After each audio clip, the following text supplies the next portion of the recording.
Morning, everybody. It's good to see you. For all of you that are watching online, thanks for watching. And if you're listening to our podcast, thanks for subscribing. We've been in this series called The Energetic Exchange, a fierce prioritization of our well-being. What I want to do today is go back to the Old Testament because last week we talked about loving your neighbor as yourself, and implied in that command to love your neighbor as yourself is an assumption that you're actually loving yourself. And loving yourself means prioritizing yourself. And for many of us, we don't do that because we think it's such a super spiritual thing not to. When the reality is that what is implied in that command is you and I cannot love our neighbors if we are not first taking care of ourselves and loving ourselves.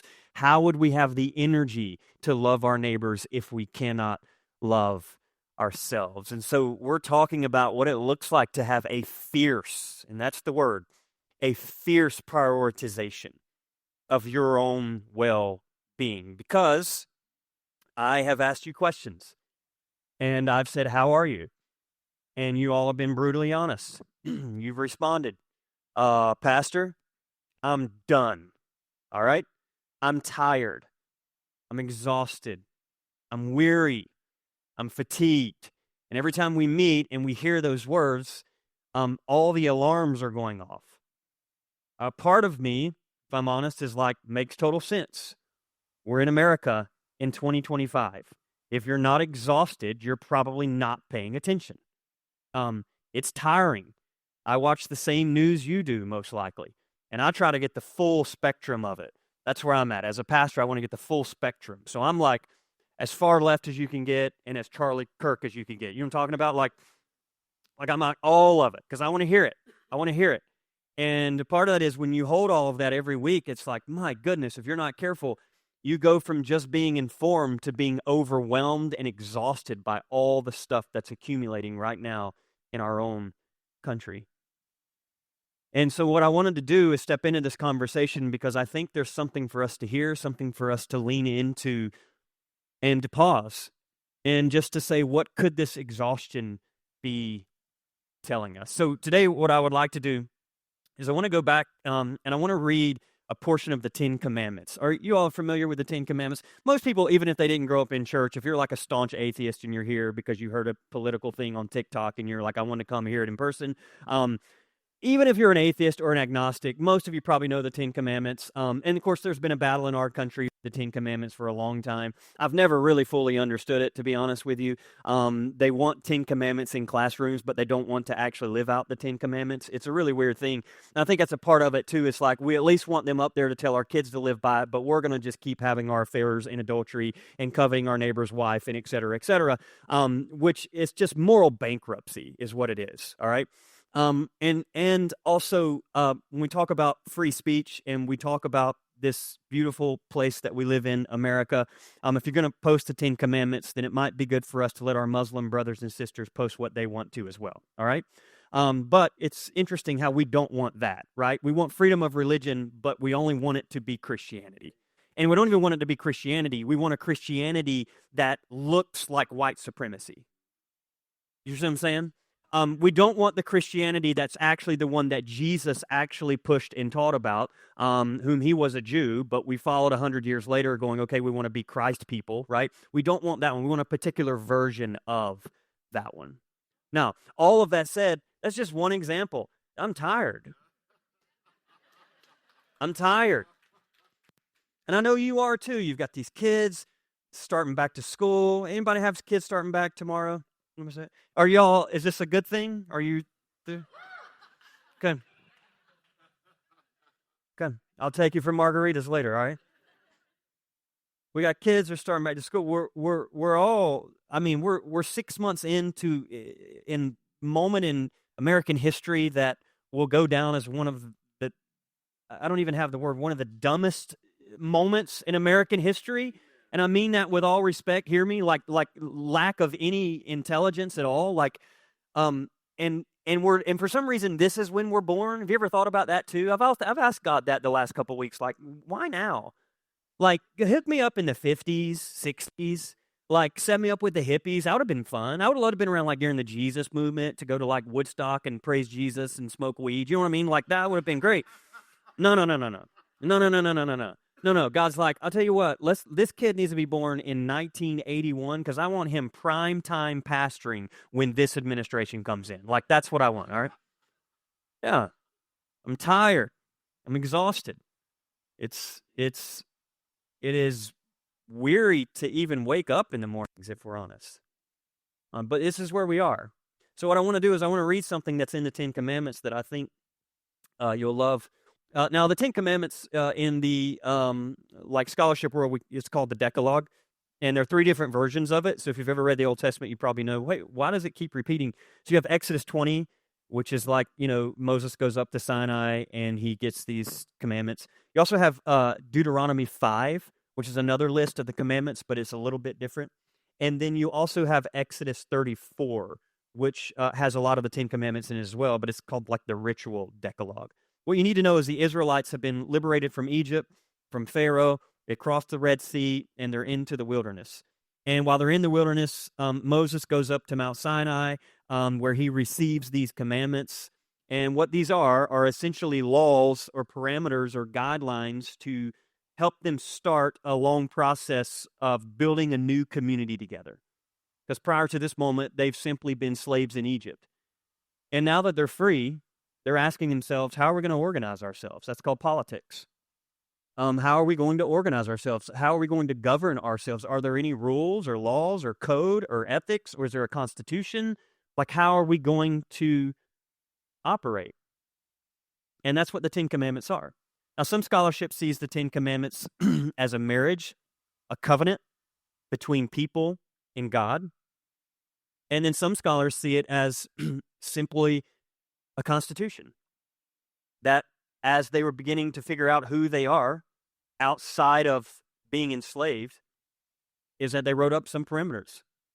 And one of the perimeters I want to read to you, it's Exodus chapter 20, verse 8. You're probably really familiar with this, but it says this: remember the Sabbath day and keep it holy. 6 days you shall labor and do all your work, but the 7th day is a Sabbath to the Lord your God. You shall not do any work. You, your son, or your daughter, your male or female slave, your livestock, or the alien resident in your towns. For in 6 days the Lord made heaven and earth, the sea, and all that is in them, but rested on the 7th day.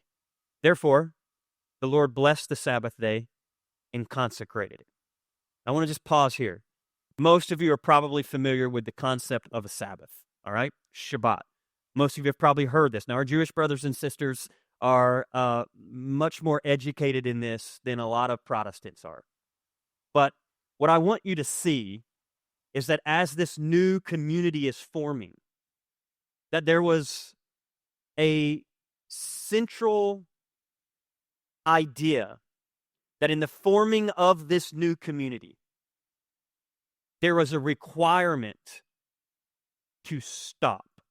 All right? That's all I want you to see on a basic level. Now, we could go levels deep on the Sabbath and what it looks like, and even all throughout church history, how it was played out. But I want to just pause and take it from as shallow, as simple of an idea as we can.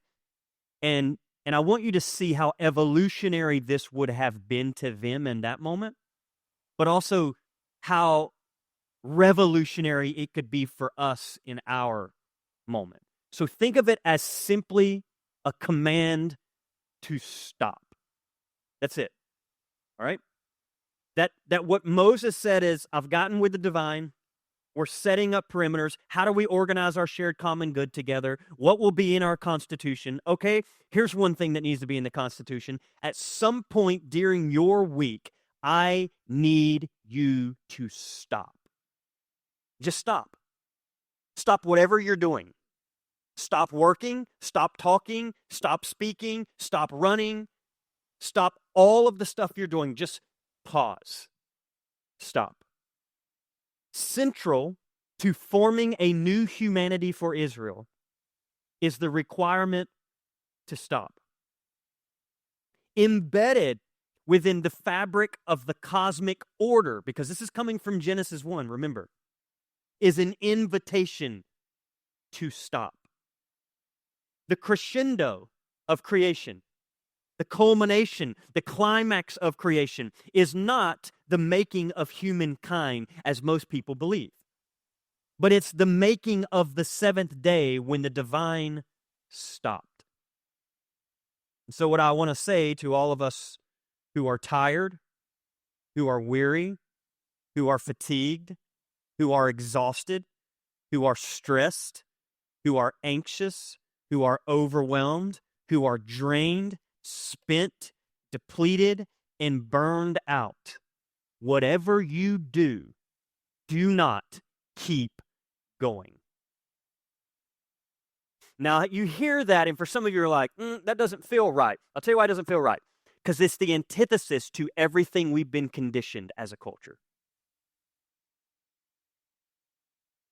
This idea is so radical, people don't even know what to do with it in 2025 in America.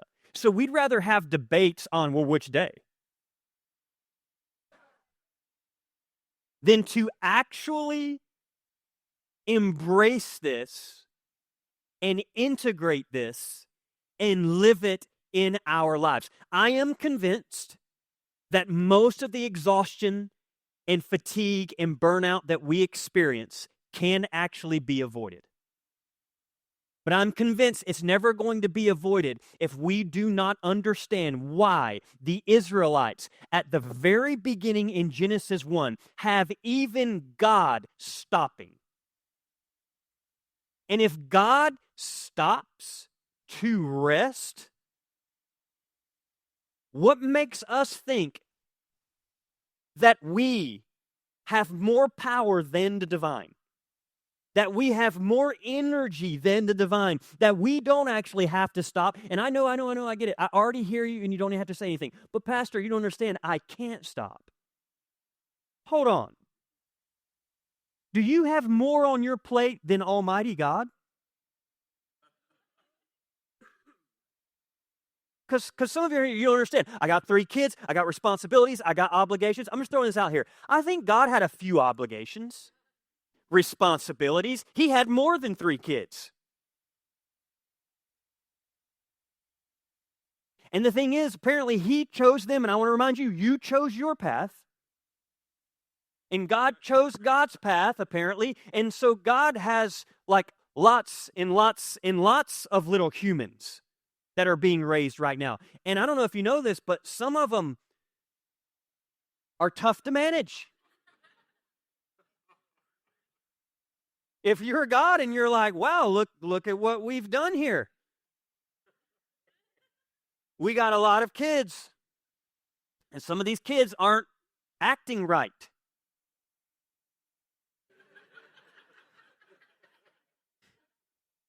Kevin's back. So I just want to pause because I know, and we're going to at some point get to duties and responsibilities and obligations. But I want to just pause and I want to say this. You do not have more on your plate than the divine does. And if the divine thought it be utmost of importance to actually pause and stop, then here's what I need you to know. You have an invitation. You can stop and pause by choice now, or you can do it by force later in your bed, unable to get up and get out because you're burned out. But those are your 2 options. And the reason I'm coming at this strong is because, as I'll say it again, the world needs you dialed in.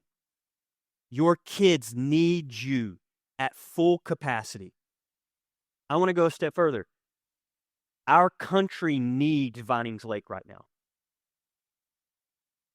Our world needs us. And what we don't want is for you to be able to step out in the world on 2% battery. That's not going to help.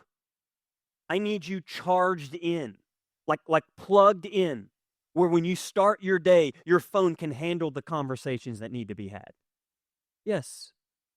But for many of us, we're like, well, I don't know. Here's what I would just say. Take all of your obligations, all of your duties, all of your responsibilities that you're required to do. And there are many of them. I get it. I have my own. They're not probably as long as you if you have a bunch of kids, but I have my own. I know there are non-negotiables during the day. I'm the trash guy at my house.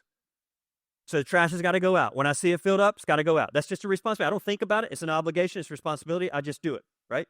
Great. I also, the cooking is back and forth at our house, but I cannot go to sleep if the countertops are dirty. That's just a thing for me, all right? And so Katie knows. She loves it, by the way. She's like, get on it, all right? I have sat on the couch with her, and she's like, you're not done. Get to work, all right?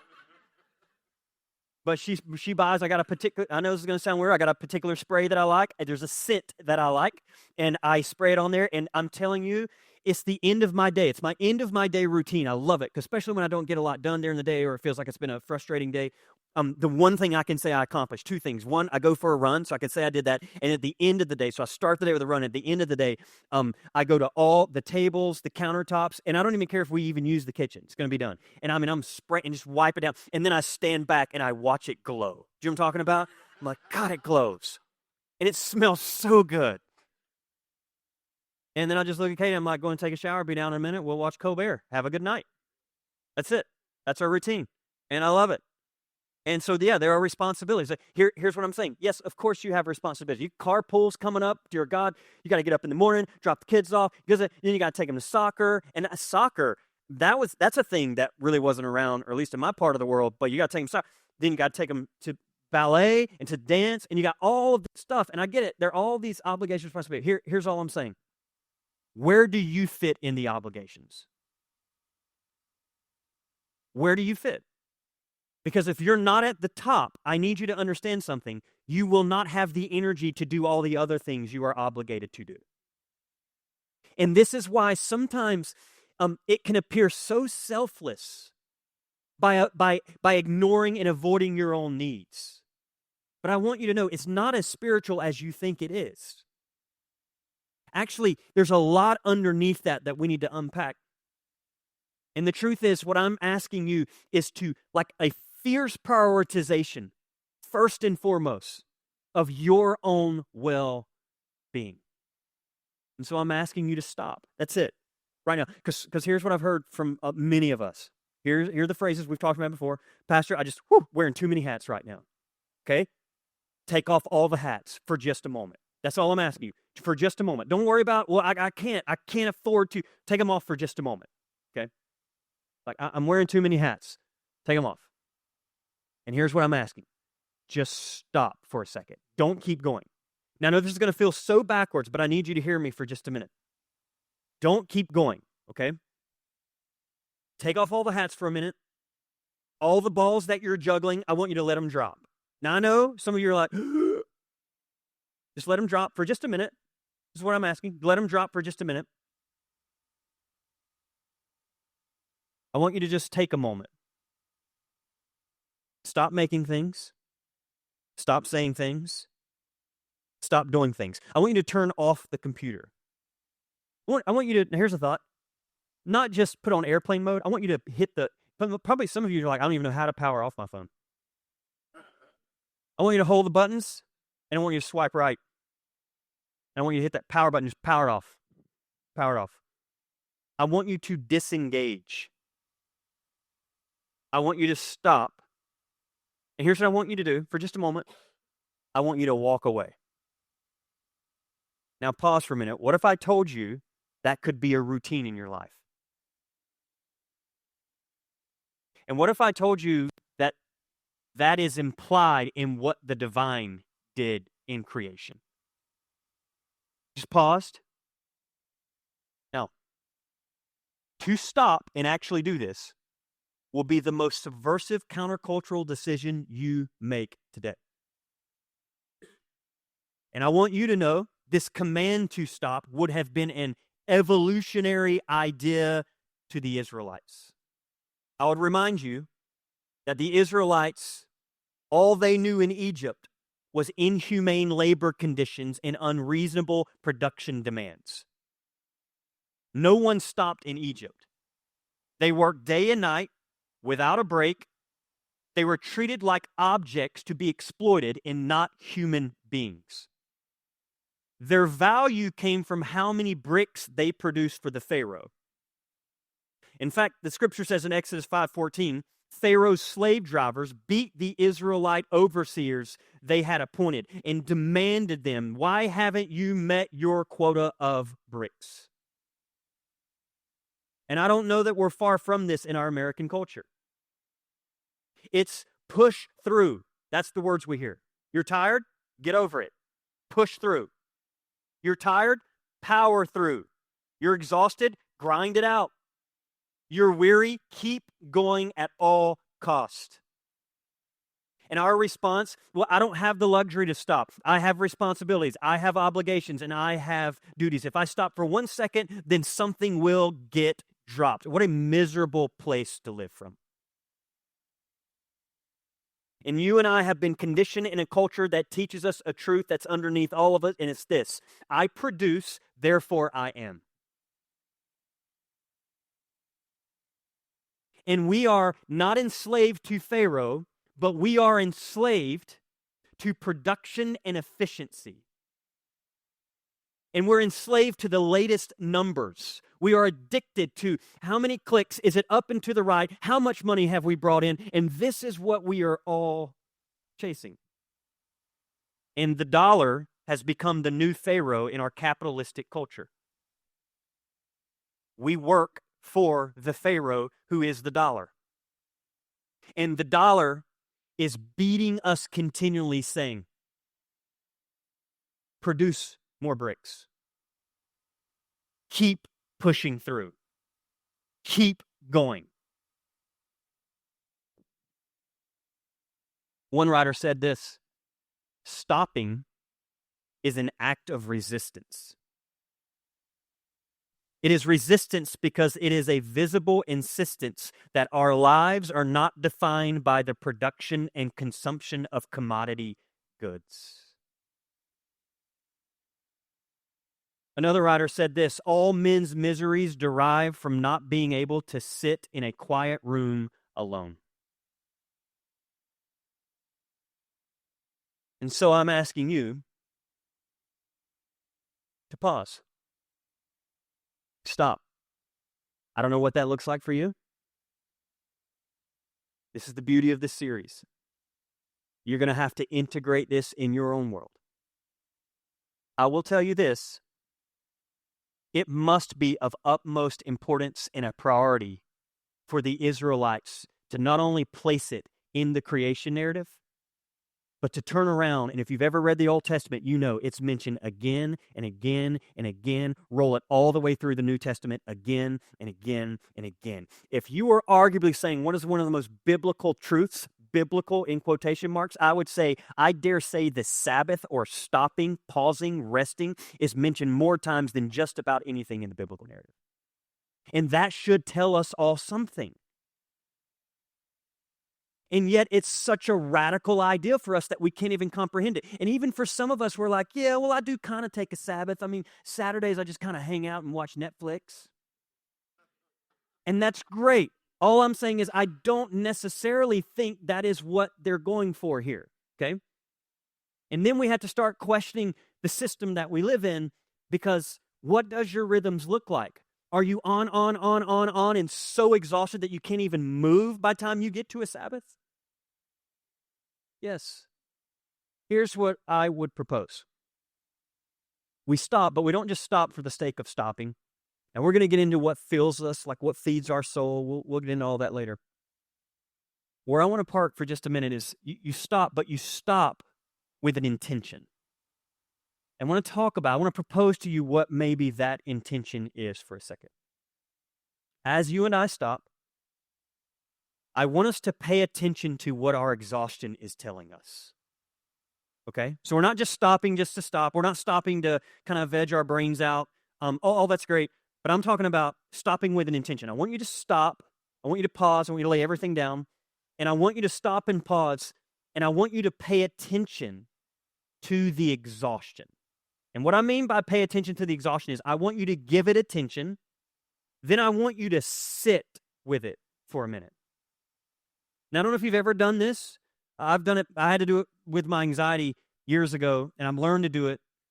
But I want you to sit with your exhaustion. So if you're fatigued, weary, exhausted, I want you to stop everything, and I just want you to sit with the feeling. You don't have to judge it. You don't have to try to figure out, well, where did it come from? Not yet. We'll get into all that. I just want you to sit with the feeling. Just let it be what it is, a non-judgmental observance. Just sit with the feeling.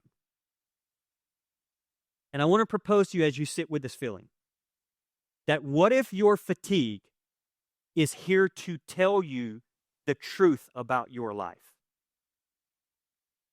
What if, go with me here, your exhaustion, burnout, and depletion are ways that your body is speaking to you?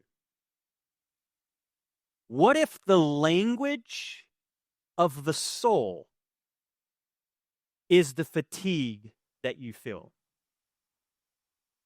What if this is the way the unconscious speaks to you? What if this is the way your body communicates? What if this is the dialect and language it uses because it is trying to tell you something? And the question is, well, how would one learn that dialect? And how would one understand what it might be trying to say to us? And I would say first, you stop and you sit and you listen. Now, I had a friend reach out this week, and they experienced, I would say probably something similar to this. They sent me a text, and they used this phrase. It wasn't exhaustion, but it was this phrase. 2 words, sad and heavy. And I think those are 2 great words, sad and heavy.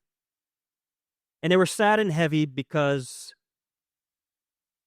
they were outside of their house watching their kids play. And they were watching their kids eat. But they, like me, like you, like all of us, had the images of these kids from Gaza implanted inside their psyche.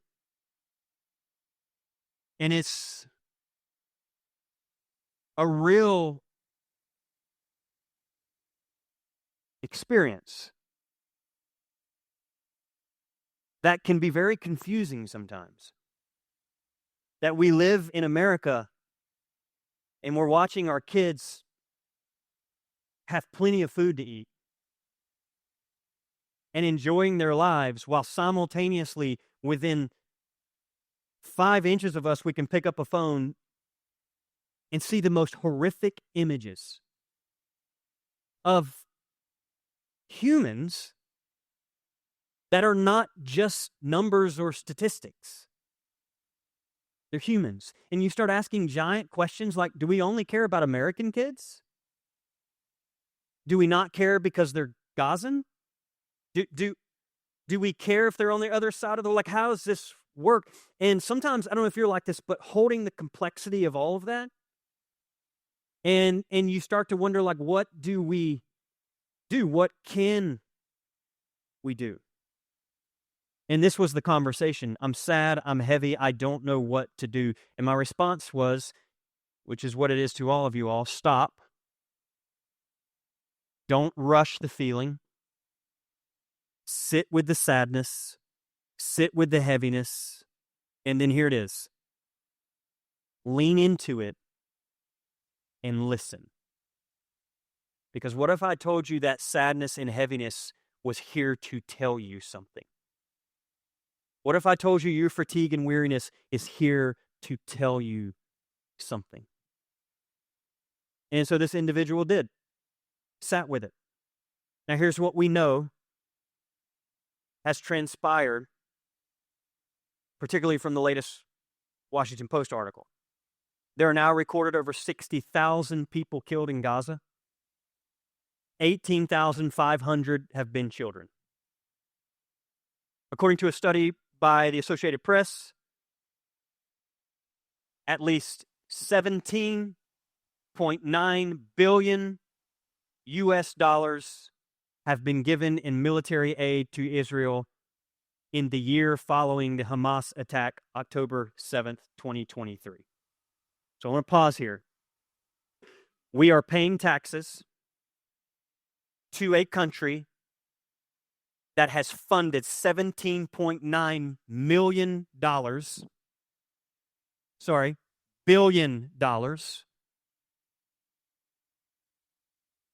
and here's the word that experts are using, genocide.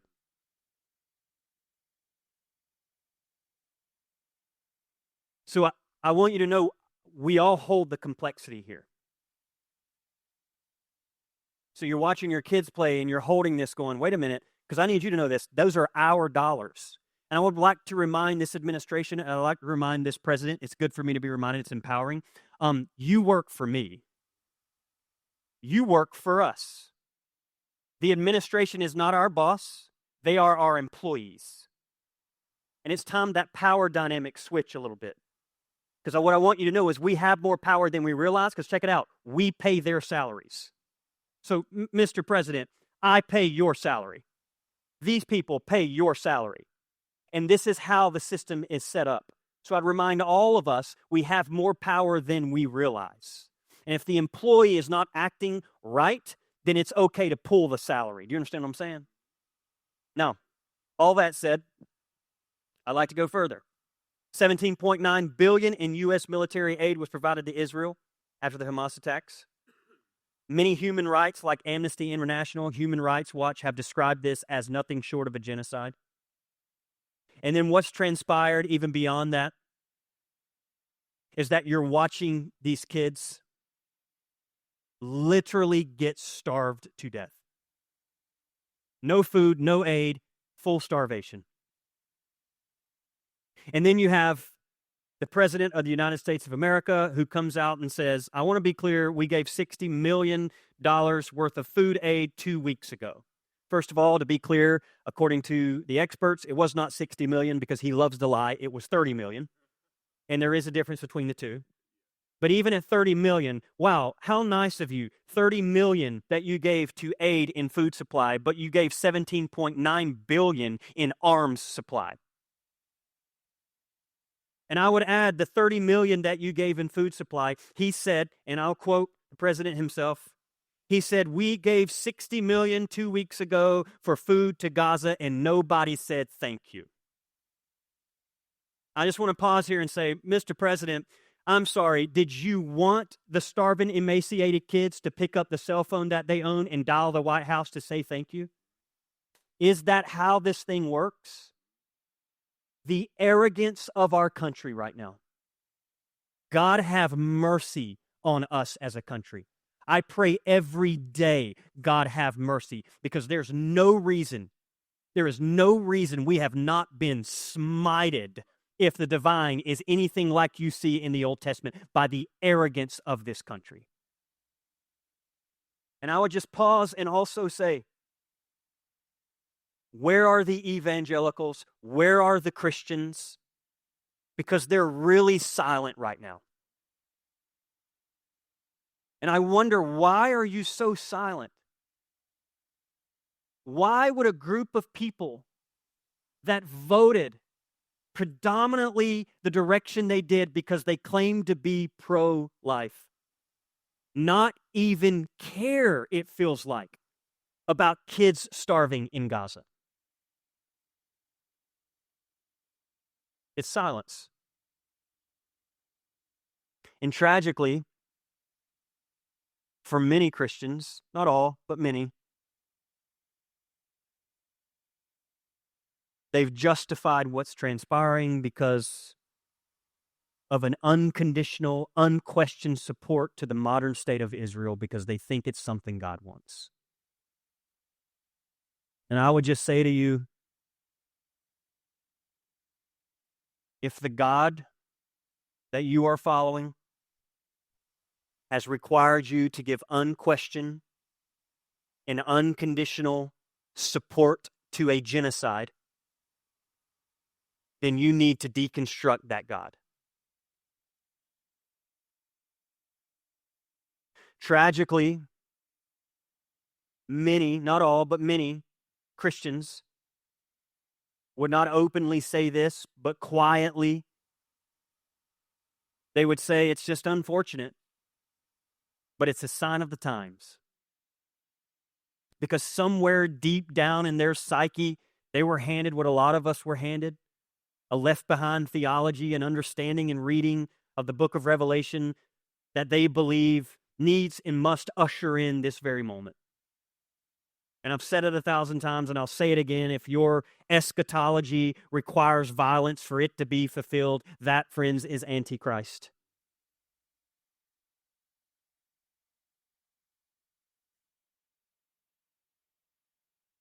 And I know this administration wants to make itself feel better, therefore they send $30 million in food aid. But I also want you to understand, you cannot send $30 million worth of food aid and simultaneously $17.9 billion in military aid and it make any logical sense at all. That is literally Stockholm Syndrome. That is what abusers do. You fund the destruction, but then send a little bit of breadcrumbs and then have the audacity to say, you should say thank you. I'm sorry, not sorry, but can you get me out of that abusive relationship? And so I think what I hope, what I long for is that Christians, no matter what side of the aisle they stand on, would actually begin to speak up and say, this is enough. This is enough. Cut off the military aid to Israel. Cut it off. And I guarantee you, if you cut it off, how fast this would end. Because you can be real bold when you think the most powerful empire in the world has your back. Cut it off. Tragically, though, many Christians and evangelicals aren't saying a word because their commitment to Israel is about as strong as their commitment to the Republican Party. It's unquestioned, unconditional support, regardless of the crimes committed. And this is what we've seen time and time again. I'll support this president even though he's guilty of sexual abuse. I'll support this war even though it's a genocide.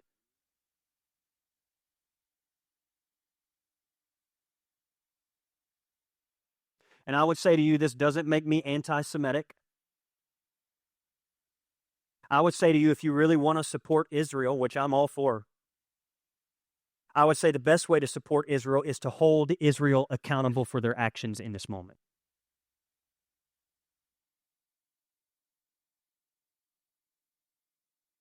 And so, my friend's texting, I feel sad and heavy. I feel it. And he's like, what can we actually do? You know? The one thing about America that's frustrating to me is how much they make us feel so disempowered sometimes.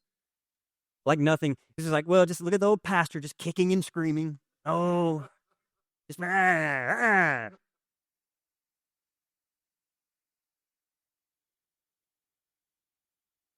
But I will say this. If none of us spoke up, where does this go? If there's zero resistance, where does it go?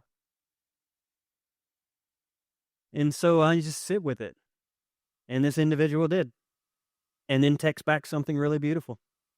Said, I sat with the sadness, I sat with the heaviness. And as I sat with it, I did lean in and began to feel like maybe it was saying something. And so this individual just said, I decided to give money to World Central Kitchen, and I decided to give money to the World Food Program. Yes, that's it. That's it. You sit with it, you lean into it, and you listen to it. And this is what I'm inviting you to do today. Lean into your sadness, lean into the heaviness, lean into your anxiety, lean into your weariness, fatigue, and burnout. Please, whatever you do, don't keep going. Don't keep pushing through. Don't keep grinding it out. Nope. Stop. Pause. Take a moment. Lean in and listen. Now, let me just close with one quote. You guys, it's been so good to be back. So much needs to be said. we'll get to next time. I really want to go into what it looks like for us to listen to our bodies, how to lean in and listen to what might be happening in the collective unconscious of America right now. So we need to talk about that. But let me just end. This is a quote from our friend Rob. He said this. He said, "Stress and exhaustion and being overwhelmed, those feelings have come to tell you the truth about your life. We don't avoid the truth or try to outwork it or outrun it. We stop and listen to it. If we want to give up, we take that seriously." I'm going to repeat that. If you want to give up, you take that seriously. That's our body and heart and spirit telling us something is off. We follow that despair all the way back to its cave. It has come to show us that we aren't aligned, that we've got too much going on. How cool would it be to not be stressed or tired or overwhelmed? What if it felt like you were floating down a river on a beautiful day? Yes. What if that's possible? That's what I'm after. That is what I hope for you and what I hope for me.